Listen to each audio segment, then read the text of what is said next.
Muy buenas, estamos aquí con la Kawasaki ZX4RR, tetracilíndrico de 400 solo centímetros cúbicos, o sea, cada pistoncillo tiene 100 centímetros cúbicos. Y hoy es un día, estoy emocionado porque a mí me gustan este tipo de máquinas, digamos en miniatura, de lo que son las grandes superbikes, por ejemplo en Kawasaki por la ZX10. Y además porque es la primera vez que meto una 400 de 4 cilindros.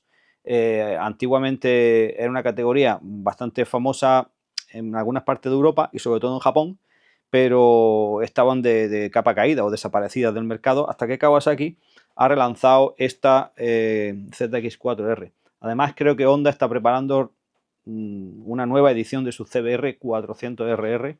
Así que esta categoría de 4 cilindros que parecía un poco desaparecida, vuelve a estar en escena.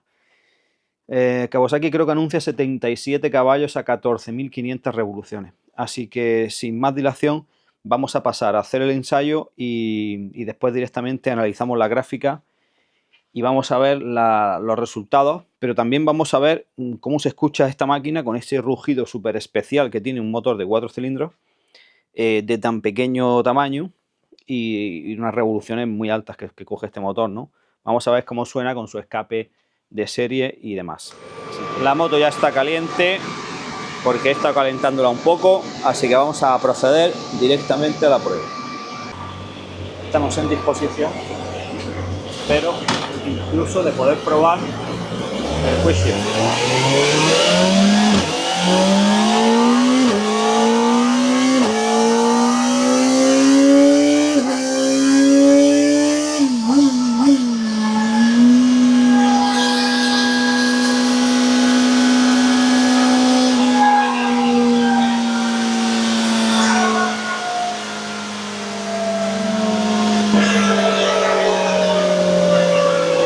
Vamos a ver si podemos realizar el ensayo empezando tan bajo como casi permite. 1, 2.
Ahí lo tenemos.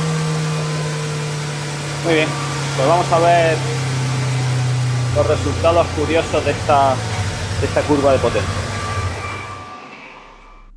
Bien, pues ya tenemos aquí las gráficas de potencia y par de esta Kawasaki ZX4RR. Vamos a ver la curva de potencia en primer lugar. Y tenemos aquí unos valores que ha dado de 75 caballos. 75 caballos sobre los 77,5 que anuncian, pues es prácticamente el valor que anuncia Kawasaki. A un régimen de 14.800 revoluciones ha dado la potencia máxima. Un régimen altísimo. Y ya habéis escuchado cómo chilla esta moto, este motor alto arriba de revoluciones. Un par de 3,8 kilogramos metro a 11.785 revoluciones. Y una velocidad punta de 233 km por hora en sexta a corte encendido.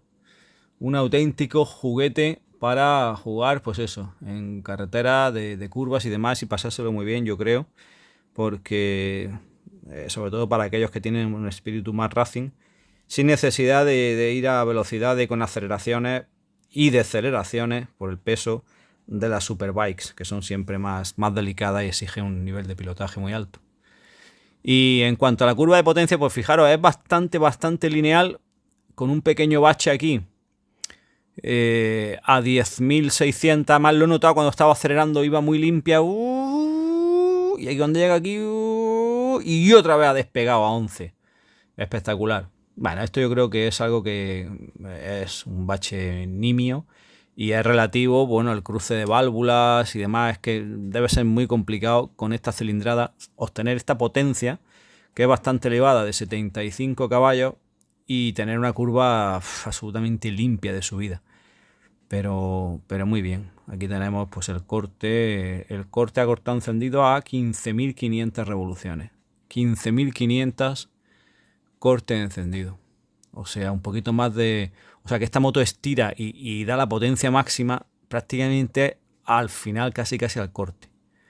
Vemos muchísimas motos hoy en día para ir por la calle, pues lo que prima es que den la potencia pues lo más bajo posible, ¿no? Sin necesidad, y no hay necesidad en muchas de ellas de estirar las revoluciones. Pero en esta, si quieres exprimir hasta el último caballo disponible, sí que tendrás que hacerlo y llegar a esas 15.000 vueltas para disfrutar de esos 75 caballos. Un auténtico juguete de motor. Y la curva de par, pues la tenemos aquí en azul. La curva de par sorprende, a mí me sorprende porque aunque efectivamente el par máximo lo da 11.700, muy alto, pero da un montón de par muy bueno en toda la gama de subida, prácticamente desde que das el gas. Yo diría que desde 6.000 revoluciones da ya 3 kilogramos metro de par, que hasta los 3,87 no es mucho, de 3 a 3,87. Está muy bien con este pequeño bache aquí, igual donde está el bache de potencia, un pequeño bache aquí de par, y luego lo mantiene el empuje hasta corte encendido. Pero me sorprende en esta gráfica de par, en este motor tan puntiagudo, tan pequeño, que da también un par pequeño, 3,8 kilos. Recuerdo ahora los 10 que daba la Z900, que fue la última moto que probé antes que esta, aquí en el banco, y claro, de casi 10 kilogramos metro a 3,87, pues claro, la diferencia de par es abismal, obviamente. Pero ese par lo da desde prácticamente 5 o 6.000 revoluciones, con lo cual está optimizado de una manera bárbara este motor. Para mí, desde el punto de vista de el par que le han sacado, pues eso, teniendo en cuenta que es un tetracilíndrico, pistones muy pequeñitos y carrera corta, muy altas revoluciones. Así que bueno, pues yo creo que excelentes gráficas para una excelente máquina, para un tipo de, pues eso, de persona que le gusten tener pues estas cosas en miniatura, esta auténtica moto de carrera en miniatura, por el sonido, las sensaciones que ofrece el motor, y que, bueno, pues se ven ratificadas aquí con estas gráficas de potencia. Dejamos aquí el ensayo de la ZX4R. Gracias, como siempre, por ver estos vídeos. Más videopruebas y más vídeos de banco de potencia de máquinas las puedes encontrar en las diferentes listas de reproducción en mi canal. Gracias y hasta pronto.